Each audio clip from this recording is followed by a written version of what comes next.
Eu sou Zenão. Nasci na cidade grega de Eleia por volta de 490 a.C. Hoje chama-se Vélia. Fica no sul da Itália.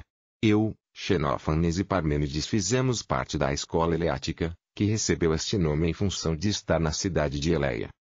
Por volta do ano 300 a.C., fundei uma nova escola que recebeu o nome de Estoica. A palavra estoicismo veio da palavra grega stoa, que significa pórtico, locais de ensinamentos filosóficos. Quais ideias defendemos? Acreditamos que todos fazemos parte de um plano divino, e que tudo o que acontece na vida deve ser assim. Na nossa concepção, as crianças têm uma grande importância, pois o futuro faz parte de um plano divino. Devemos aceitar o destino e não lutar contra as adversidades da vida. Portanto, devemos dançar conforme a música. Querer aquilo que não podemos ter, apenas gera infelicidade, portanto não se dá o passo maior que a perna. Devemos querer somente aquilo que está ao nosso alcance, não ocasionando frustrações. Buscamos construir virtudes de não nos deixarmos vencer pelas vontades e emoções. Uma vida boa é repleta de virtudes e as paixões podem ser obstáculos para um bom julgamento. É possível que se encontre ainda completos alguns desses livros que escrevi. São eles: Contos Físicos, Explicação Crítica de Empédocles, e Sobre a Natureza. Participei ativamente da vida pública e política de minha cidade, Eleia. Ocupei cargos de destaque no funcionalismo público e fui legislador. Minha participação na política foi muito intensa. Minha morte ocorreu por uma conspiração, elaborada por mim contra o tirano da minha época. Fui descoberto, preso, e torturado pois o tirano queria que eu entregasse meus colegas de conspiração. Durante uma sessão de tortura, afirmei que queria ser tão dono de meu corpo como era de minha língua, não revelando nome algum. Conta a tradição que durante outra sessão de tortura, cortei a minha língua com os dentes para não delatar meus companheiros. Outra narrativa sobre esse fato diz que eu denunciei, em vez de meus companheiros, os fiéis partidários do tirano. Assim, o tirano eliminou os próprios aliados. A intensidade das sessões de tortura aumentaram, onde informei a meu torturador que entregaria os nomes em segredo. Pedi que o torturador aproximasse o seu ouvido de minha boca.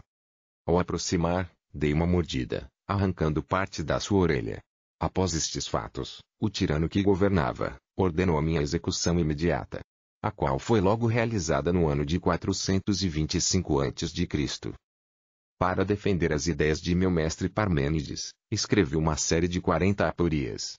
Aporias são dificuldades ou dúvidas racionais, decorrente da impossibilidade objetiva de obter resposta ou conclusão para uma determinada indagação filosófica. Dessas 40, somente 9 foram encontradas. Essas 9 dúvidas racionais, apesar de falar de assuntos diversos, têm em comum o fato de serem ideias contra o movimento. Movimento como uma confusão resultante da errônea percepção dos sentidos. As mais famosas dúvidas racionais que levantei são 2 e você precisa conhecer e entender. Primeira dúvida racional: Aquiles e a tartaruga. Aquiles, o mais ágil corredor entre os heróis da mitologia grega, foi colocado em uma corrida com uma tartaruga. Foi dada uma pequena vantagem à tartaruga. Aquiles não teria chance de alcançar o animal. Isso porque o movimento é uma ilusão. A cada instante há um espaço ocupado por um corpo separadamente. Em minha teoria não seria possível levar em consideração os instantes em sequência. Entre Aquiles e a tartaruga, haveria um espaço que jamais seria preenchido. Segunda dúvida racional: a flecha imóvel. Afirmei que uma flecha atirada por um arqueiro jamais alcançaria o alvo. Isso se daria por 2 motivos. Entre o arqueiro e o alvo, existe um espaço. Na minha teoria matemática, esse espaço é dividido infinitas vezes, tendo infinitos espaços a serem percorridos. Também, pensar no movimento da flecha seria pensar, na verdade, que a cada instante ela ocupa um espaço, o que na minha visão não configura movimento, mas sucessivos estados de repouso. Para ajudar a compreender o meu pensamento, trago 3 frases para você refletir comigo. O que se move sempre está no mesmo lugar agora. Se múltiplas são, as coisas, necessariamente são pequenas e grandes, pequenas a tal ponto que não têm grandeza, grandes a tal ponto que são infinitas. Quem é um amigo? Um outro eu.